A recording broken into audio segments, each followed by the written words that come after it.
യേശുനാഥനാകുന്ന നിത്യ ജീവ സത്യത്തിലേക്ക് ചേർന്നിരിക്കുന്ന ഏവർക്കും ഈശോ മിശിഹായ്ക്ക് സ്തുതിയായിരിക്കട്ടെ. തിരുസഭ മാതാവ് ഇന്ന് നമുക്ക് നൽകുന്ന വചനധ്യാനം യോഹന്നാന്റെ സുവിശേഷം 12-ാം അധ്യായം 40 മുതൽ 50 വരെയുള്ള വാക്യങ്ങൾ. എന്നിൽ വിശ്വസിക്കുന്നവൻ എന്നിലല്ല, എന്നെ അയച്ചവനിലാണ് വിശ്വസിക്കുന്നത്. എന്നെ കാണുന്നവൻ എന്നെ അയച്ചവനെ കാണുന്നു. ഒന്നാമതായി, വിശ്വസിക്കുക, കാണുക എന്നത് പിതാവിലേക്കുള്ള 2 മാനദണ്ഡങ്ങളാണ്.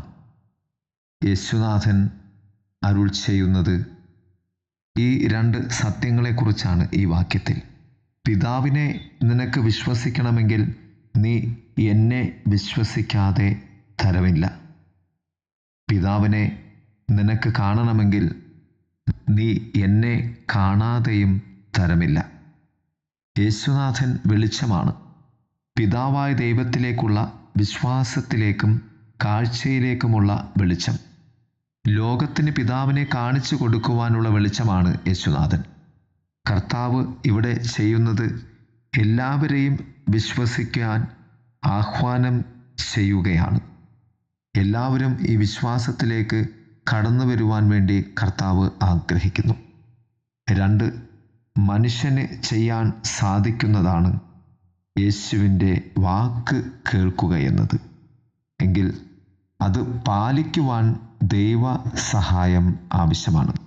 അതാണ് പൗലോസ്ലീഹ പറഞ്ഞത്, ആഗ്രഹിക്കുന്ന നന്മയല്ല, ആഗ്രഹിക്കാത്ത തിന്മയാണ് ഞാൻ ചെയ്തു പോകുന്നത് എന്ന്. വാക്ക് കേൾക്കുവാൻ എനിക്ക് സാധിക്കും, എന്നാൽ പാലിക്കുവാൻ എന്നെ സഹായിക്കണമേ എന്ന് നാം പ്രാർത്ഥിക്കേണ്ടതുണ്ട്.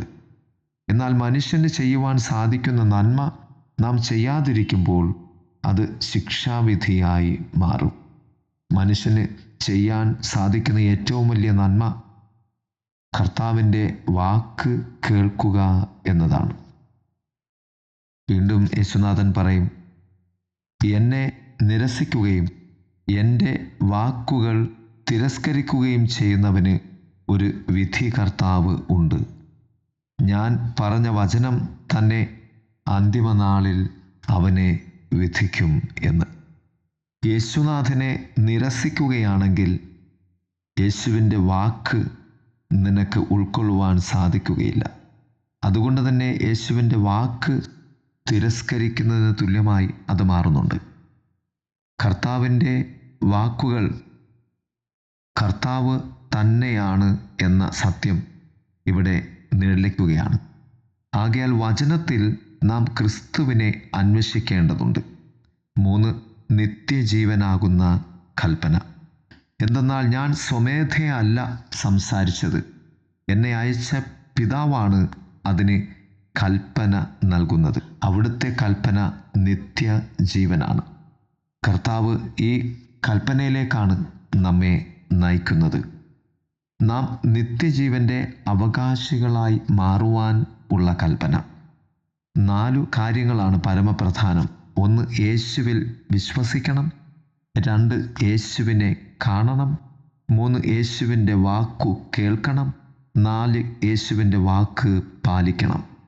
ഒടുവിലായി പ്രാർത്ഥിക്കാം, യേശുവേ, ഇവ 4 എന്നിൽ അന്വർത്ഥമാകുവാൻ അവിടുന്ന് എന്നിൽ കനിയണമേ, അവിടുത്തെ ദയാസ്പർശനം എനിക്ക് നൽകണമേ എന്ന്. എവരെയും ദൈവം സമൃദ്ധമായി അനുഗ്രഹിക്കട്ടെ. ആമേൻ.